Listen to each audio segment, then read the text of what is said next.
একটি ছাগল 8% ক্ষতিতে বিক্রয় করা হলো। ছাগলটি আরও 800 টাকা বেশি মূল্যে বিক্রয় করলে 8% লাভ হতো। ছাগলটির ক্রয় মূল্য নির্ণয় করো। সমাধান: ছাগলটির ক্রয় মূল্য 100 টাকা হলে 8% ক্ষতিতে বিক্রয় মূল্য, শতকরা 8 টাকা ক্ষতি হয়েছে, তাহলে 100 মাইনাস 8 টাকা বা 92 টাকা। আবার 8% লাভে বিক্রয় মূল্য, 100 টাকায় 8 টাকা লাভ হয়েছে, তাহলে 100 যোগ 8 টাকা সমান সমান 108 টাকা, তাহলে বিক্রয় মূল্য বেশি হয়।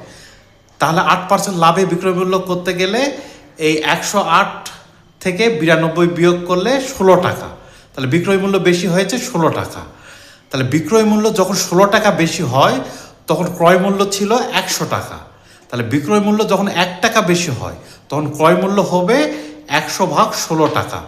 আর এই ছাগলটি আরও 800 টাকা বেশি মূল্যে বিক্রয় করলে, তাহলে আরও বিক্রয় মূল্য 800 টাকা বেশি হলে ক্রয় মূল্য হবে 100 গুণন 800 ভাগ 16।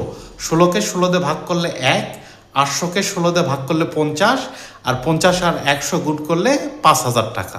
অতএব ছাগলটির ক্রয় মূল্য 5000 টাকা।